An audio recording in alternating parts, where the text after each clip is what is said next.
settle into your rocking chair and adjusts your shawl. You know, child, some stories aren't easy to tell, but they need telling all the same. Come closer now because this one's about my granddaughter Sarah, and it'll chill you to the bone. They say every parent thinks their child hung the moon and stars. Well, Sarah's parents, my son Tom and his wife Linda, they didn't just think it, they acted like it was gospel truth.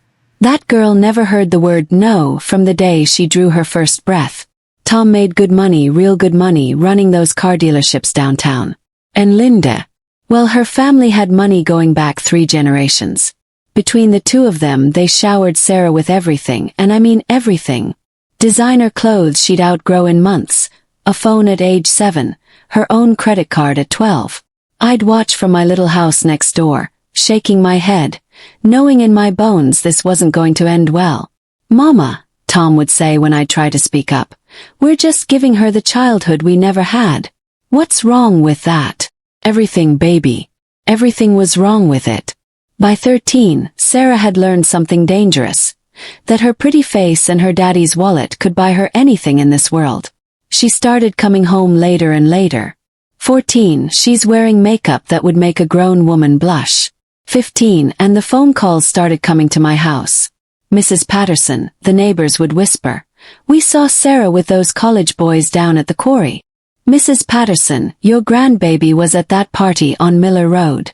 You know, the one the police had to break up. I'd march over to Tom and Linda's house, my heart heavy with worry. But Linda would just wave her manicured hand and say, Mother Patterson, times have changed.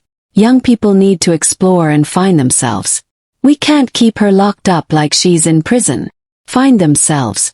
Lord have mercy. Then came the summer before Sarah turned 16. That's when things went from bad to worse.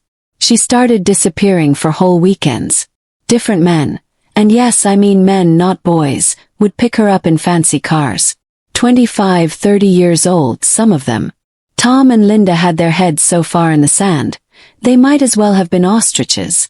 She's mature for her age, Linda told me once, actually proud. Can you imagine? Prayed every night. Prayed for wisdom, prayed for protection, prayed for a miracle. Then came October 15th. I remember the date because it was my birthday, my 67th. I was sitting on my porch at twilight when Sarah came stumbling up the walk. Not to her house, to mine. Her makeup was running down her face, her fancy dress was torn at the shoulder, and she collapsed on my porch steps sobbing so hard I thought she'd break in two. Grandma, she choked out. Grandma, I need help. I rushed down those steps faster than I had in years and wrapped my arms around that broken child. What happened, baby? What happened? Through her tears, the story came tumbling out. She'd been with some man she met online. 32 years old, said he was a model scout. He'd taken her to a house party in the city, 3 hours away. But it wasn't a party, baby. It was something much worse. There were cameras, other girls who looked just as lost as Sarah, men who looked at these children like they were merchandise. Sarah had managed to lock herself in a bathroom and call 911. The police raided the place. She'd narrowly escaped something unspeakable, something that would have destroyed her life in ways she was only beginning to understand. But here's the twist that nobody saw coming, the part that still makes my hands shake when I think about it. When the police investigated, they found that 3 other girls from our town had gone missing after being lured by this same scout. 3 girls whose parents had filed missing persons reports. 3 girls who were still missing. Sarah had been minutes away from becoming number 4. The police officer who drove Sarah home that night told me something I'll never forget. He said, "Ma'am, we've been tracking this trafficking ring for 8 months. Your granddaughter's 911 call just broke the case wide open. Because she got away, we now have the location, the evidence, and the leads we need to find those other girls." And find them they did. Within 2 weeks, all 3 girls were recovered. Traumatized, changed forever, but alive. Now here's the second twist. One of those girls. Her name was Jessica Monroe. Her mama had been one of the neighbors who called me about Sarah's behavior. I'd see Mrs. Monroe at the grocery store, and we'd both shake our heads about kids these days. Turns out Jessica had been living the same life as Sarah, Too much money, too little supervision, too many bad choices made too young. Mrs. Monroe had been just as blind as Tom and Linda. The whole thing cracked our town wide open like an egg. Parents who thought they were being cool and understanding suddenly realized they'd been negligent. The police started teaching classes at the high school about grooming and trafficking. Tom and Linda, they fell apart at first, drowning in guilt. But you know what saved them? What saved Sarah? Sarah herself made a choice.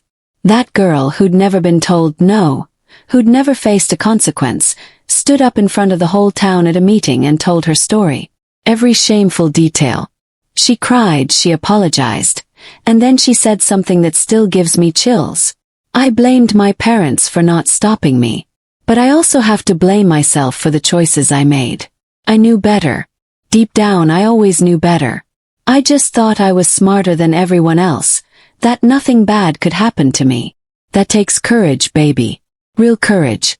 Sarah's 23 now. She works with the FBI, helping them identify trafficking operations online. She speaks at schools, warning girls about the danger she barely escaped. Tom and Linda, they volunteer at a youth center, teaching parents about setting boundaries and having hard conversations with their children. And those 3 girls Sarah helped save. They're all in college now, all in therapy, all working on healing. One of them, Jessica Monroe, became Sarah's best friend. They help each other on the bad days, the days when the memories come back. I'm telling you this story, sweetheart, because I see the way this world pushes parents to be friends instead of parents, to give children everything except what they really need. Structure, boundaries, and someone brave enough to say no when it matters. Sarah was lucky. She got a second chance. Those 3 girls got rescued. But there are hundreds more who aren't so lucky, who don't escape, whose grandmas tell much sadder stories than this one. So when you have children of your own someday, remember Sarah. Remember that love isn't about giving them everything. It's about teaching them, protecting them, and yes, sometimes making them angry by setting limits they don't understand yet.